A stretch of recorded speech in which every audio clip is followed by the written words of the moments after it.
From the macabre minds of Laughing Devil Production comes another story from the Nightshade Diary. You know what that means. Check under the bed and make sure no one or nothing is there. Is the closet door securely shut? Then leave your disbelief behind, amp up your imagination, and hang on tight for another ride into terror and mystery. And like all good horror stories, just imagine it's a dark and stormy night. And remember, screaming like a little girl is permitted.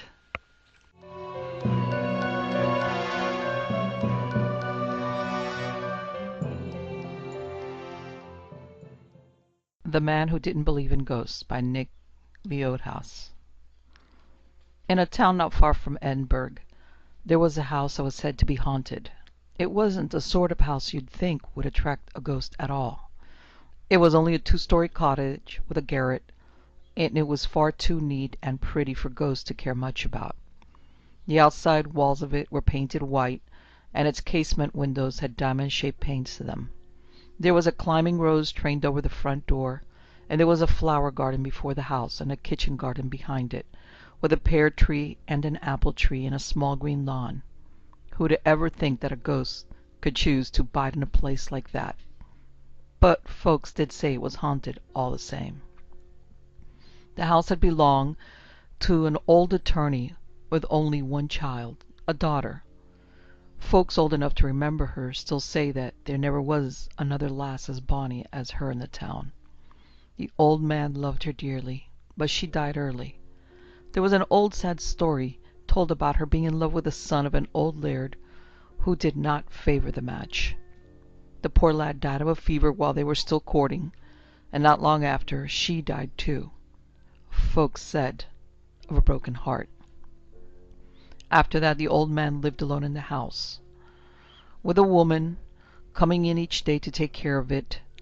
There wasn't a word said about ghosts in the old man's time. He'd not have put up with it for a minute.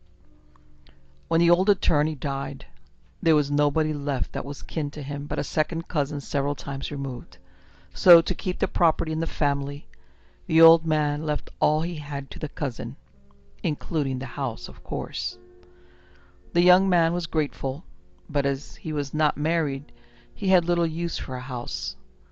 The lodgings he was living in suited him fine, so he put the renting of the house into an agent's hands. The rent money would make a nice little nest egg against the time when he decided he would like to get married. When that time came, he'd want the house for himself. It was the folks the agent found to live in the house that started all the talk about ghosts. At first, they were very well pleased with the house, but as time passed they began to notice queer things were happening in it. Doors would open and close again, with nobody at all near them. When the young wife was dusting the spare bedroom, she heard drawers being pulled open and shut again behind her, but when she turned about to look, no one at all was there. Things were lifted and put down again before the tenants' very eyes, but they couldn't see who was lifting them or putting them down. They came to have the feeling that there was somebody always in the house with them. Of course they tried to be sensible about it, but it gave them a terrible eerie feeling. As for getting a maid to stay, it couldn't be done. The maids all said that they felt that someone was always looking over their shoulders while they worked, and every time they set something down, it got itself moved to another place. They wouldn't take it upon themselves to say why, but they'd take whatever pay was coming to them and go, and they did. The end of the tenant's stay in the house came upon the day when the young wife came into the sitting room to find her wee lad rolling his ball across the floor. Every time the ball reached the middle of the room, it seemed to turn and roll itself back to him, as if someone who couldn't be seen were playing with him. But when he looked up at his mother and laughed and said, "Bonny lady," 'twas more than she could bear. She caught him up in her arms and ran out of the door to one of the neighbours, and no one could persuade her to set foot in the house again. So her husband went to the agent and told him they were sorry, but the way things were, they'd have to give up the house. The young man to whom the house had been left was a very matter-of-fact young fellow. he didn't believe in ghosts. He was quite put out because the story had got around that there were ghosts in the house. Of course, the young couple who had lived there couldn't be depended on not to talk about what had happened. It wouldn't have been according to human nature for them to get quiet about it. What made it awkward was that by this time the young man had found the lass he wanted to marry. But unfortunately, she had heard the story, and she did believe in ghosts. She said that she loved him dearly and would like very much to marry him, but she told him flatly that she could never, never bring herself to live in a haunted house. Well, the doors did open and close of themselves, but that didn't daunt him. He just took them off their hinges and rehung them. They went on opening and closing just the same, but he said that was only because of a flaw in the walls. He had to admit to himself that he heard drawers opening and closing, and latches of cupboards clicking shut. There was a tinkling in the china closet, too, as if someone were moving the cups and plates about, and once or twice he thought he heard water running in the scullery, but when he looked, every tap was shut off tight. Besides, he knew there was no one but himself in the house. So he said that old houses were always full of queer noises because of the foundations settling, and paid them no more heed. Even when a book he had just closed and laid on the table opened itself again, and the leaves turned over slowly, as if someone were looking at them, he told himself that it was just a puff of wind from the window, although afterward he remembered that the windows were closed at the time. But still, he didn't believe in ghosts. So he went on living in the house and trying to persuade his sweetheart to marry him and come and live there with him. And of course it convinced her that the house wasn't haunted at all. But he had no luck, for she wouldn't be persuaded. Well, things went on in this unsatisfactory way until his summer holidays came around. He decided now that he had the time for it to do something he'd been meaning to do and never got around to. There were a lot of clothes in the attic that had belonged to the old lawyer and his daughter. It seemed sinful to leave them there to moulder away when some poor lady's body be glad to have 'em. So what he was going to do was to pack them up all and send them to the missionary society, where a good use would be found for them. He went up to the garret and found some empty boxes and began to pack the clothes. They were all hanging in several tall wardrobes ranged around the room. He packed the old lawyer's clothes first. There were a good many of them, suits and coats and boots and shoes, all of the best quality, to say nothing of a quantity of warm underclothing in boxes neatly stacked on the floor of the wardrobes. When he had taken everything out and folded it neatly, he packed the boxes and set them out of his way, and turned to the wardrobe that held the dead lass's clothes. When he opened the first wardrobe, there was a sound, uncommonly like a sigh. It gave him a start for a moment, but then he laughed and told himself that it was only the silk of garments brushing against each other in the breeze made by the opening door. He began to take them out one by one, and to fold them and gently lay them in the box he'd set ready for them. It made him feel a little bit sad and sentimental to be handling the dresses that had been worn by the pretty young thing who had died so young and so long ago. He laid away 5 or 6 of them when he came to one frock that seemed strangely heavy for the material of which it was made. It was a light, crisp cotton sprigged with flowers, still bright in spite of the years it had hung in the wardrobe. He thought that a dress like that should have had almost no weight at all, so he looked it over curiously. Perhaps a brooch or a buckle was the answer. Then he found a pocket set in the seam of the skirt, and in the pocket a small red book and a letter. It was a letter of the old style, with no envelope, and the dead girl's name and address on the outer folded sheet. He laid the dress aside, and taking his find to the low-set window, he sat down on the floor to read what he had found. He was not a man to read other people's letters and secrets, but something made him feel that it was the right thing to do now. He read the first letter. It said, "My dear love, although they have not told me, I know that I am very ill. It may be that we shall not meet again in this world. If I should die, I beg of you to make them promise that when you too are dead, we shall lie together side by side. Your true love." The young man sat for a while, thinking of the letter, wondering how it had come to the last, remembering that he had heard that the old laird was dead set against the match. Then he took up the little red book and opened it. The little book was a sort of day-by-day diary, with a date printed at the top of each page. It had begun as a sort of housekeeping journal. There was a lot in it about household affairs. There were records of sewing done, of jars of pickles and jams laid by, and about the house being turned out and cleaned from end to end, and such things. But through it all was a story of a young girl's heart. She told about meeting the laird's son, where they first met and when he first spoke to her of love, and what they said and how they planned to marry as soon as the old laird could be persuaded to give his consent to the match. Although he was against it, they thought he might be brought over in time. But they had no time. Poor young things! Soon after, the diary told of the letter that John the carrier had brought her, that had frightened her terribly, and the next page said only, "My love is dead." Page after page was empty after that. Then toward the end of the little book she had written, "I know that I am going to die. I asked my father today to promise to beg the laird to let me lie beside my love when I am dead, but he only turned away and would not answer. I am afraid his pride will not let him ask a favour of one who would not accept me into his family. But, oh my love, if he does not, I'll find a way to bring things right. I'll never rest until I do." And that was all.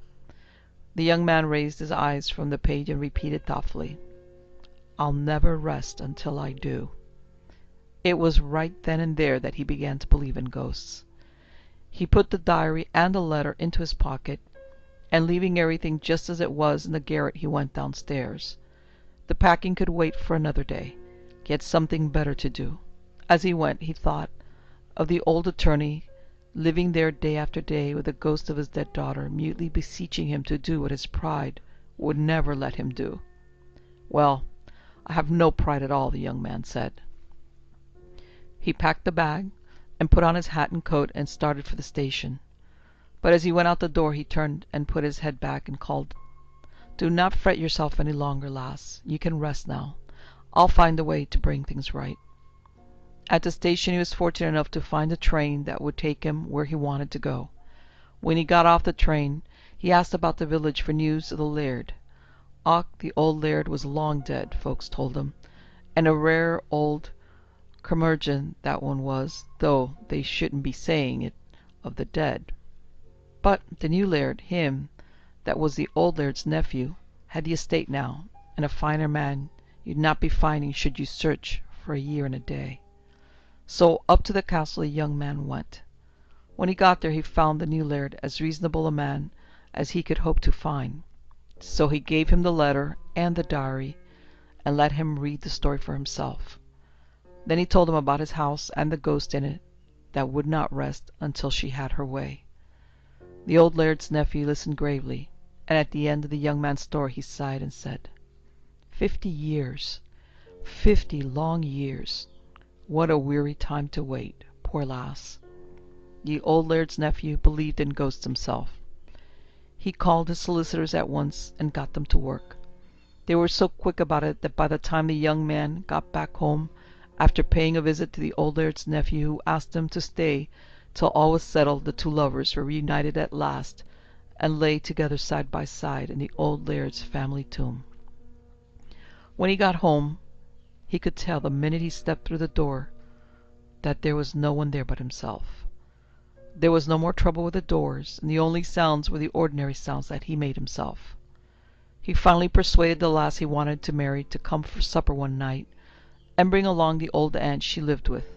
The aunt prided herself on having such a keen scent for ghosts that she could actually smell one if it were in a house. So they came, and as soon as they were all settled at the supper table, the aunt looked all around the room and sniffed 2 or 3 times. Ghosts? Nonsense, my dear, she said to the young man's last firmly. There isn't a single ghost in this house. You may be sure I'd know at once if there were. That satisfied the young lady. So soon she and the young man were married. They lived together so happily in the house that folks completely forgot that it had ever been said that it was haunted.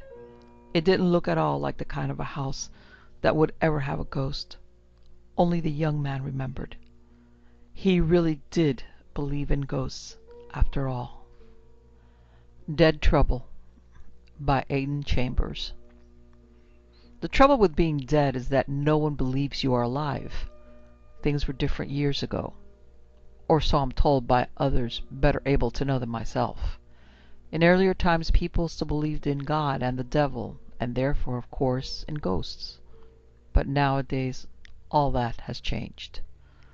Only last week, for instance, one of the oldest inhabitants in these parts made a chilling appearance at a party where the guests were playing on the Ouija board. But instead of being received with shocked horror, he was laughed at. Imagine it. The guests laughed and said he wasn't there at all, that they had all had too much to drink, which, along with the Ouija, had affected their imaginations, making them think they saw a ghost. My own experiences in the last few months, since I was forced to take up this way of life, have been pretty humiliating. But this treatment of an expert, senior ghost, a professional you might say, was a scandal. People here talked about it for days. The poor fellow himself was so upset he spent every night for weeks afterward lying around sulking invisibly. And I don't blame him. The whole business was dispiriting. But I'd better begin at the beginning. Otherwise, I'll never get to the purpose of this message. 3 months ago, I fell into the concrete mixer at work. The mixer was a huge affair, not one of those little ones you see churning away on small building sites. We made bulk concrete in it, ready for transporting in large quantities by truck to major constructions. At any rate, I fell in. I blame myself, really. It was no one else's fault. I should have kept my mind on my work instead of thinking about Veronica. She was my girlfriend at the time and was being a bit troublesome. Before I go on, I must explain that death is quite different viewed from my present situation than it is viewed from yours.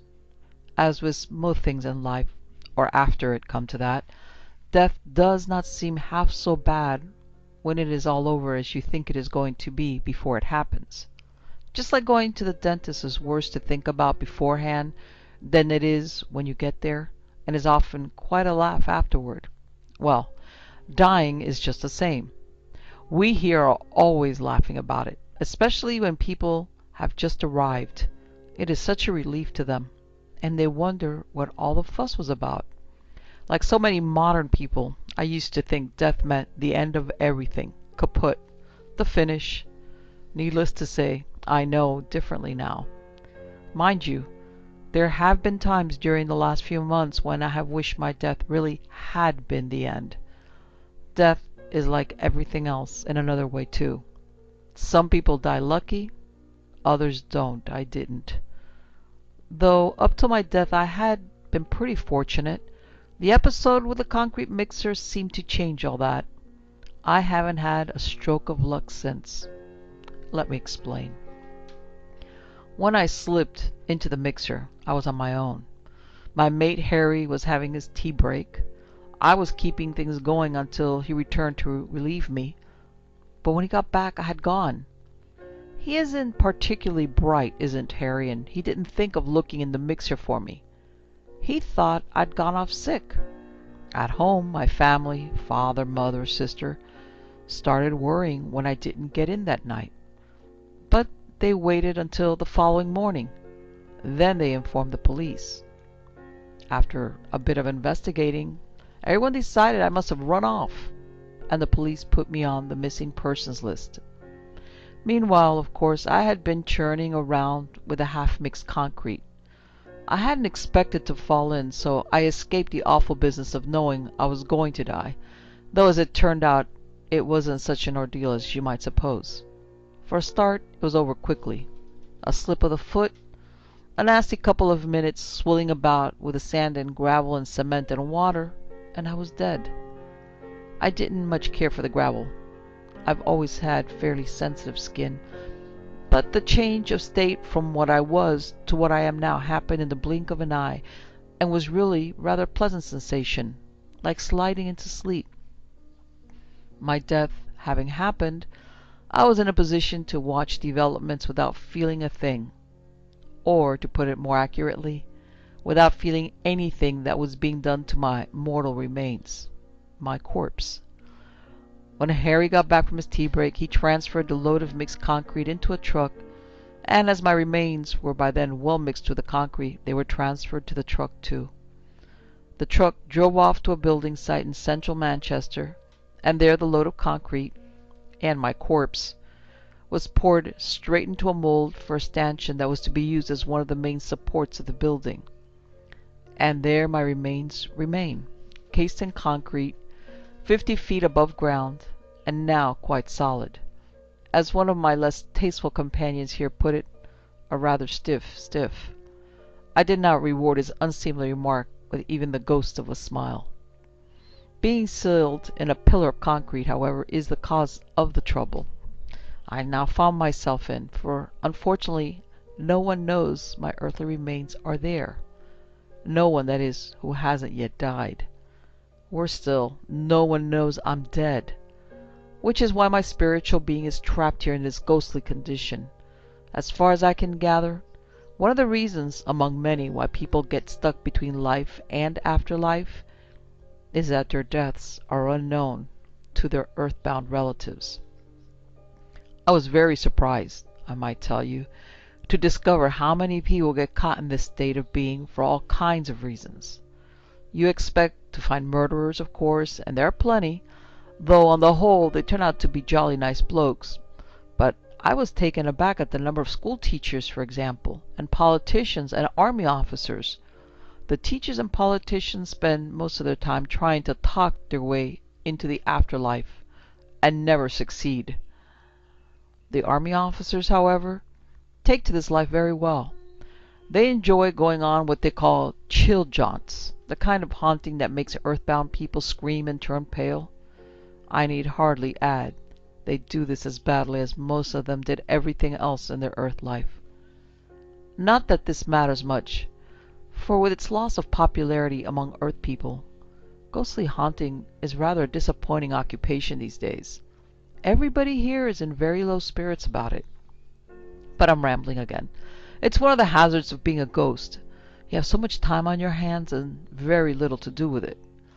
As I say, being caught in the in-between, ghostly life, a kind of limbo land between mortality and eternity, is a bit of a bore, and my aim is to pass on as quickly as possible.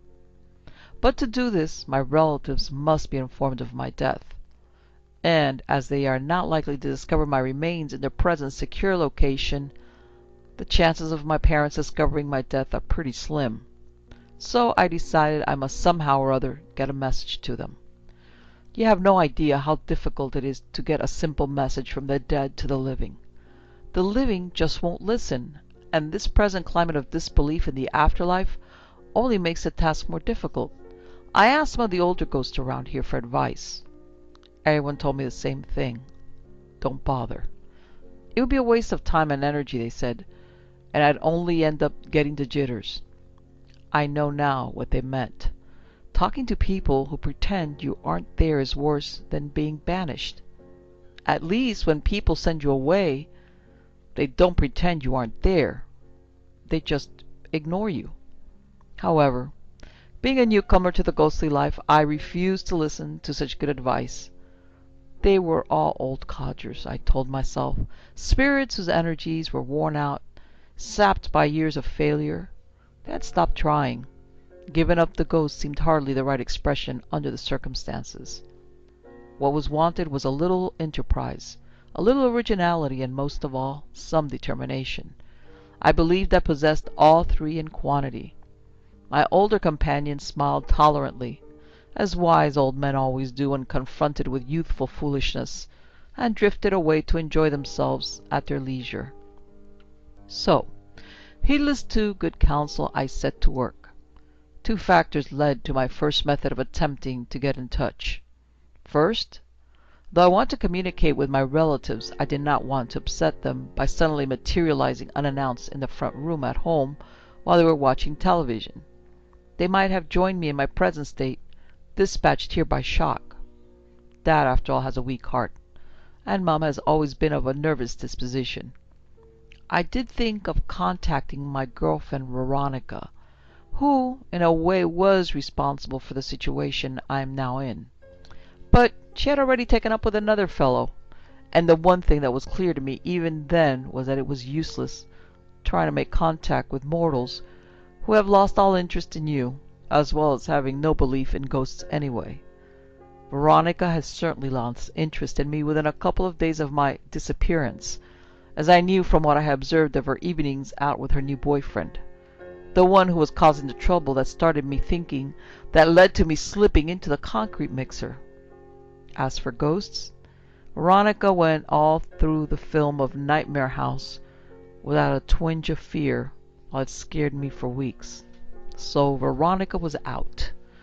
The second thing that decided me on my first course of action was that, being a novice at materialization and ghostly activities in general, it was easier to appear at the place of my death than anywhere else. That meant a haunting of the mixing yard at work. Fine, I thought, just right. I'll do my stuff in front of Harry, and I'll appear looking just as I did on the fatal day, dressed in my overalls. He'd be sure to recognize me then and be less likely to get the willies, thinking he is seeing any old ghost. With the confidence that ignorance inspires in men, I went through the materialization routine and successfully took my former shape 3 feet from Harry at 4:30 on the afternoon of the Thursday following the day I died. It was a beautiful day. The sun shining from a blue sky as it sank toward the spring evening. Harry was tending the mixer, stripped down to his vest. He was so warm. I stood there in front of him for a full minute and more, waiting for him to catch sight of me.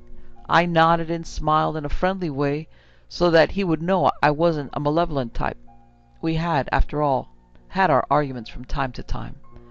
He kept glancing at me, but showed not a flicker of reaction. At first this didn't bother me. He's a slow-witted lad. But then I started to lose patience.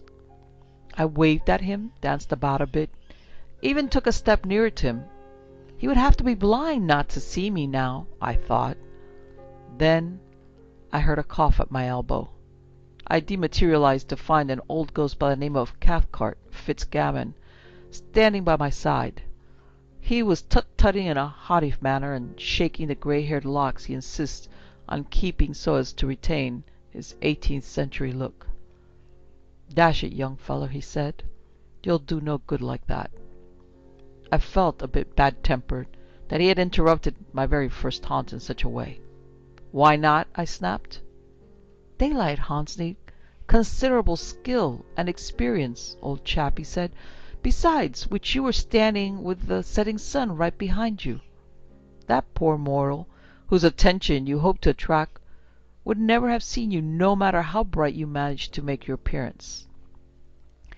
You haven't a hope on earth of catching his eye. If I were you, I'd have a go during the night. It's easier then." He drifted off without another word, chuckling to himself. Of course, I had to admit that Cathcart was right. He had also put me off my stroke, and I needed time to collect myself again. So I postponed operations for an hour or two while I considered the situation. The difficulty was that if I appeared in daylight, Harry would probably not see me. But if I waited until dark, or dusk even, Harry would have gone home, so that there would be no one to communicate with anyhow, and I'd be left shivering and alone in the cold. As far as I could see, there was only one solution.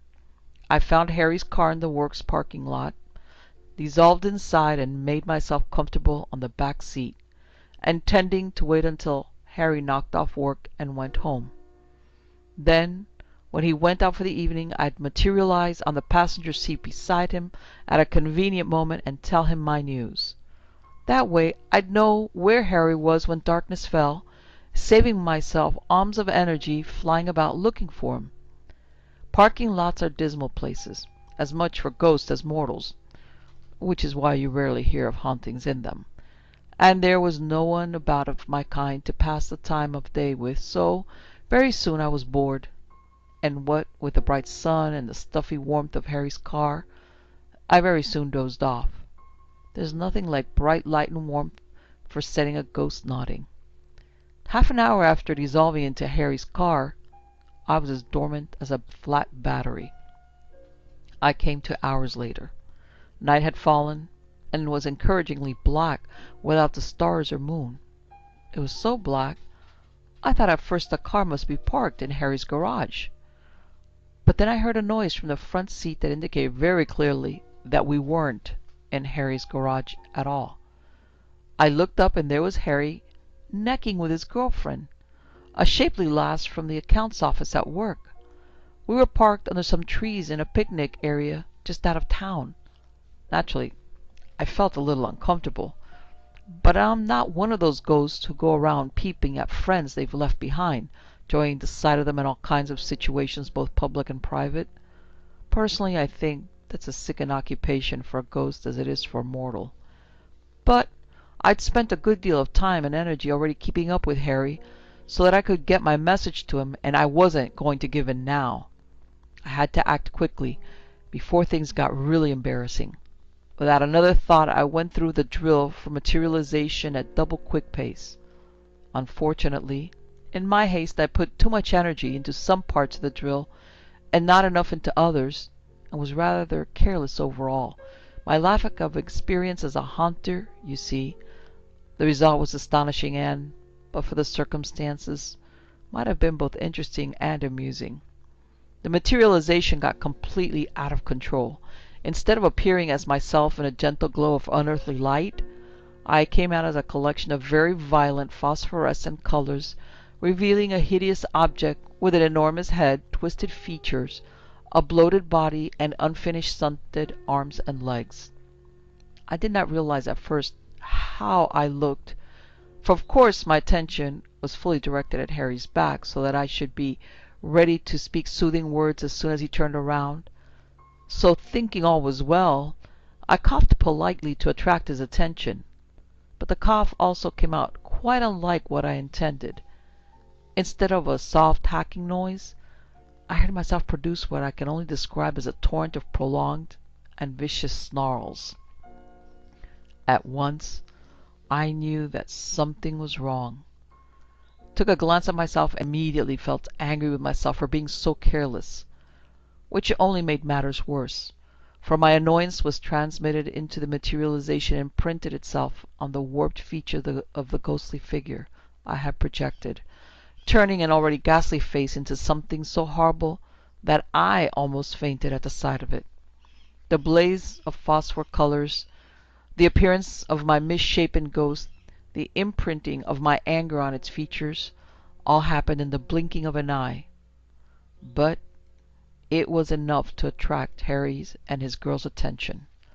They unraveled themselves with incredible speed, swung around in their seats, and came face to face with my apparition, just as the snarls that were meant to be a cough broke the silence of the night. For a split second they stared in wide-eyed disbelief at the appalling creature hovering in the air above the back seat. Stunned shock was replaced by nerve-shattered fear. The blood drained from their faces. Their mouths dropped open. Then each one let out a hysterical scream. This brought me to my senses. I dematerialized with such speed that the warped and shining figure I had created, instead of fading away, exploded like a searchlight bulb fusing from a short circuit. The car was plunged into a blackness that seemed by contrast with the brief brilliance of my ghostly glow to be tangible. I had no time to think how I might remedy my awful error. Harry's girl flung open the car door and ran in blind terror, screaming into the night. Harry was only a heartbeat behind. They left me exhausted on the back seat. It took me an hour, to collect my thoughts and reorganize my energy, after which I felt so disappointed I trailed off home to my concrete pillar and stayed there for 2 days, suffering from acute depression. Ghost friends told me I should have been more than pleased with myself. They pointed out in their efforts to cheer me up that in these days of disbelief in ghosts I should be proud of my success in scaring 2 mortals out of their wits.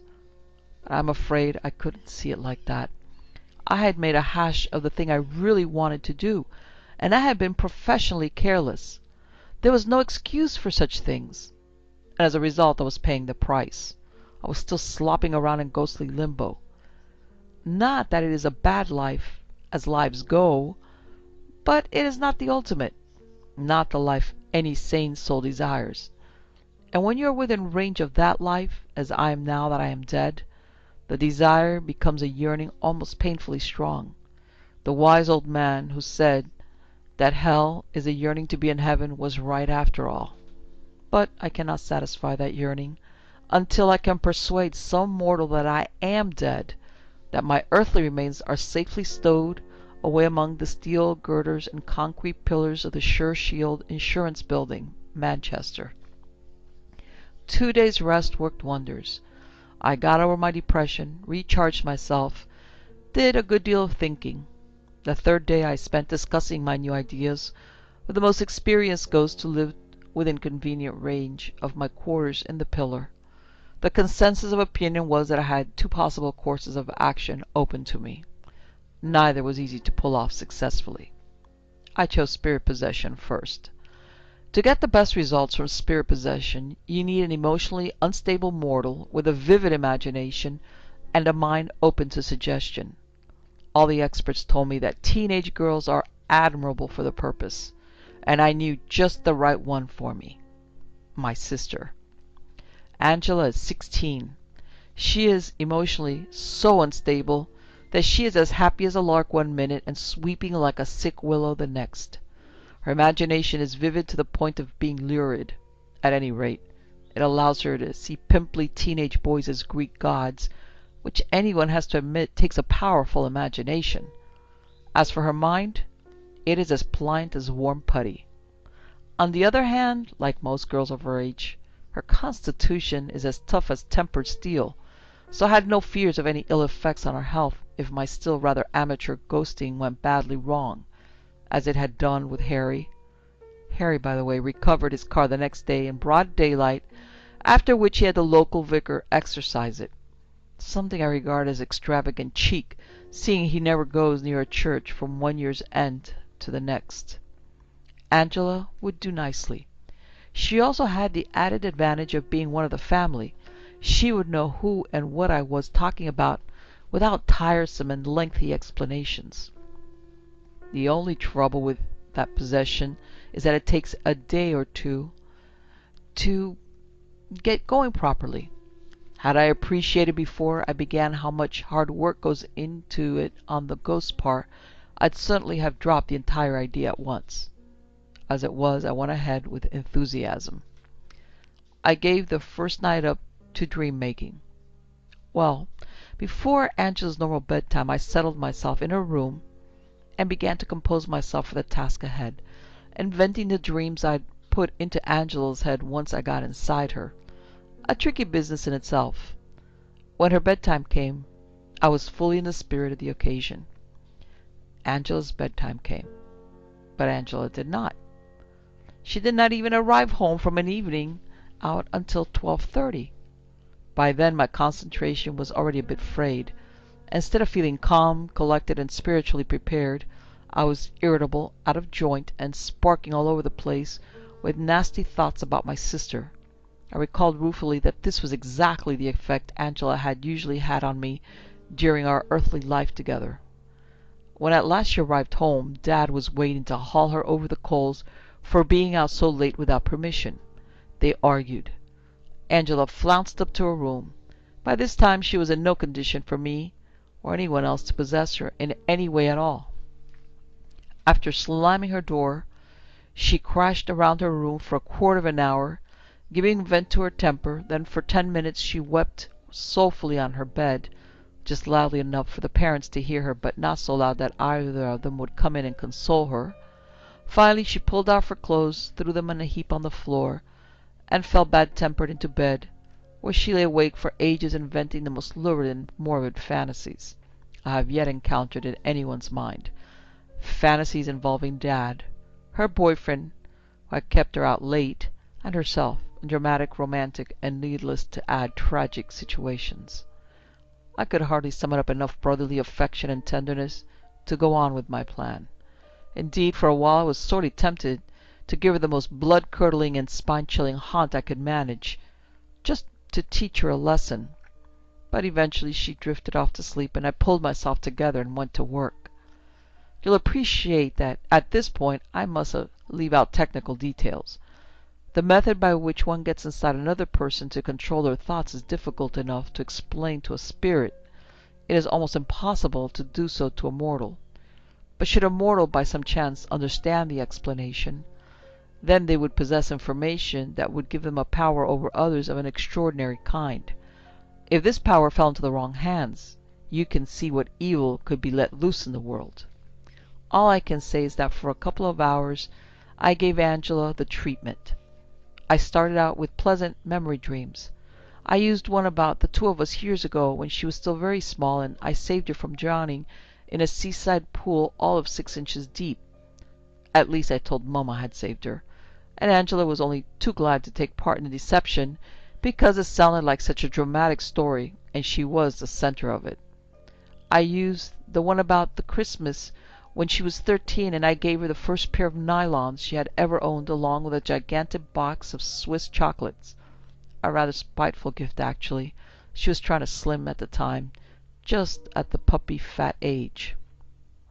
Then I brought back the time when I stood up for her against Mum and Dad. Angela wanted to stay out late at a party for the first time in her life.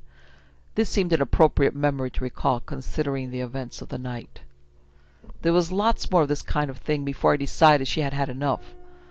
I juggled everything about, of course, and exaggerated bits here, suppressed unpleasant details there, and generally colored the dreams up so that everything was larger than life. A real potpourri of a dream, it was. By the time I was finished, Angela was in a very receptive mood indeed, whimpering with nostalgia for the happy times we'd had together.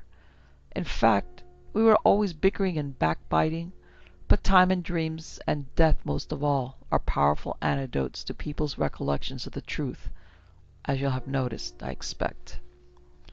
This done, I was ready to start on the big scene. A surrealist nightmare that Salvador Dali would have been proud to invent. Angela saw me in every deadly situation imaginable. I fell from a cliff into swirling angry waves over which the sun shone, but a sun that looked like a huge illuminated clock with the hands showing 3:30, the time at which I slipped into the mixer. I pictured her stirring a pan of porridge. She hates porridge. She saw an insect threshing about in the pan, looked closer, saw it was not an insect, but me. At that moment, I disappeared under the surface, and the oven clock rang its alarm bell with the hands pointing to 3 and 6. On and on until Angela was in a sweat of anxiety and was beginning to suspect what I wanted her to, that I was dead and not just missing. In the end she was moaning and shaking her head in her sleep as if saying, "No, no." All this took a vast amount of energy, and I was soon dangerously tired. I decided that, before things got out of control, I should get some rest and observe the outcome of my first night's work. But, just to make sure that Angela did not dismiss her dreams when she woke up, I waited until the morning light brought her back to consciousness. Then, as soon as she opened her eyes, I picked up a bottle of cold cream from her dressing table and hurled it across the room. That did it. Angela was out of bed and into Mum's room without a second thought. There she poured out her confused dreams, confusing them all the more by trying to recount them to someone else. Mum thought Angela was ill.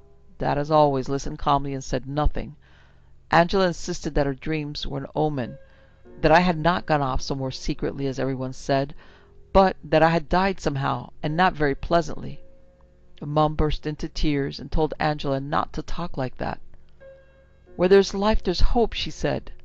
Angela then burst into tears too, said no one ever had understood her but me, that she knew, just knew, her dreams meant that I was dead, and that she felt like running away and never coming back. Dad sighed deeply and got up, saying he felt like a nice cup of tea. After this, Angela stormed from the room, dressed hurriedly, and left for school without eating any breakfast or saying another word. I had the uneasy feeling that my attempt to get a message to my family via Angela was doomed to failure. But I pressed on. The next night I repeated the dreams, but this time I ended them by engraving a mental picture of myself in a tragic pose deep in Angela's mind before throwing a few things around the room in best poltergeist fashion just as she woke up. Once again Angela ran to Mum. She was so desperately convincing and distressed that Mum took her seriously, listening sympathetically to her story. Mum even came into Angela's room to see the mess I'd made. Dad went off at the first sign of trouble to make himself a cup of tea. Angela, placated by Mom's sympathy and excited by the effect of her performance — she loves to be the central figure in a drama — set off for school in high spirits, and there recounted her tale to all and sundry, though only after swearing each person to secrecy and telling them it was all in the strictest confidence. All that day I sat quietly smiling to myself. Here was progress after all. Another night, and I could reveal myself and the details of my death and departure. The third night was much the same as the other two, with the addition of a ghostly and audible voice whispering, "Angela! Angela!" before my sister dropped off to sleep, and a bout of sleepwalking before I dispossessed her in the morning. I had every hope of complete success. My hopes were soon dashed. Angela woke pale, fatigued, and dizzy. I had overdone things. Mum took one look at the limp figure in the bed and sent for a doctor. There was, of course, nothing seriously the matter with the girl. True, she was tired and running a temperature, but all she needed was a day's rest. The situation now got out of control. The doctor was suspicious, though he pretended otherwise to Angela. He prescribed a tranquilizer and told her to stay in bed. But downstairs he told Mum to keep an eye on that girl and report any change in her condition. Mum was only too delighted to have an opportunity of mothering her only daughter, and watched her every minute of the day, as much as she could manage of the following night. Dad drank endless cups of tea. Unimportant though these things may appear, they put me in a swivel. The tranquilizers made my task 3 times more difficult than before. My experience as a ghost was too limited to cope with the powers of modern medical science. Mum, on the other watch, meant that if I tried to haunt, she would be sure to see the effects, which would upset her more than I could bear. As for Dad's endless tea drinking, I recognized this as a sure sign that things were getting on top of him, and I had even less desire to upset him than I had to upset Mum. If he started worrying, the strain might affect his weak heart, and for all I knew he'd end up joining me. This was a responsibility I dared not take. For a day or two I let things ride, hoping Angela's health would improve, when I could start work again. But during the doctor's last visit, Mum had a long private chat with him, telling him all about Angela's dreams, and about the things being thrown around her room. The doctor said that he thought as much. He'd known at once that something was up. It was, he said, a common ailment among girls of Angela's age. The best thing would be to take Angela to a psychiatrist. I dropped my plans like a hot brick then and there, and fled back to my pillar in the insurance building. Psychiatrists were the last people I wanted to tangle with, or to tangle with my sister. They can make haunting so complicated and mess one about so much that it just isn't worth the effort. It doesn't surprise me one bit that this ghostly limbo land is teeming with psychiatrists. More of them get stuck here than of any profession, and I've never heard of one of them getting through to the other side. Old Freud mopes around, muttering about sex, and Jung is always arguing with him and seeing archetypal patterns in the least likely places and events. They're a hopeless bunch. Well, my defeat at Mum's hands left me one more solution worth trying. Automatic writing. If this failed, then I was condemned to a desultory life in this ghostly state for years, maybe centuries, until someone accidentally found my remains in the insurance building. Luckily, modern buildings are made to last no more than a few years, so my prospects of being discovered were brighter than those of ghosts whose bodies are buried in ancient buildings that were built to last forever. I consulted the experts once more. Having recovered their cool after the shock of hearing any ghost as inexperienced as myself announce that he was taking up automatic writing, something only the most advanced and knowledgeable haunters ever even contemplate, they gave me a lot of useful tips. They warned me, for instance, not to employ professional mediums and clairvoyants. Professionals, they said, are usually phony anyway and have never made contact with anything more than their instinct for making money at the expense of the credulous. And those who are genuine spirit contacts, born with the power to speak the words spirit people put into their minds, are just like all actors. They love to add and take away from the original script. Never satisfied to let the spirit work through them, they can't resist adding a touch of detail there and missing the main point here, while they have an insatiable taste for melodrama, for dressing up in weird clothes and rigging outlandish gimmicks, and upstaging any poor spirit who is foolish enough to get involved with them. No, my advisor said, they are an odd lot and best left alone. What you must do, they told me, is find an ordinary person who is clairvoyant and doesn't know it. They are the people most likely to have the special makeup of personality you need to work through, while they won't try to take part themselves in writing your message. I spent 5 weeks looking around for suitable mortals, ones with the right qualities for such difficult work as I had in mind. People pure in spirit, innocent in nature, neither naive nor overwise. Above all, they must possess great faith in life as worth living despite its horrors and troubles, faith in human nature and the durability of that incomparably beautiful but elusive creation, the human soul. Such people, I discovered, are rare indeed. But I found one in the end, though with a little thought I might have realized where to look and searched here first. I came to this old people's home on the edge of town only this evening. A deaf old man lives here, and has done so for the last 20 years since his wife died. He has 2 sons, both big men in business these days and very busy. Too busy ever to come and see the old man. He has a daughter too, but she has her own family to cope with and manages to visit only on special occasions like Christmas and her father's birthday.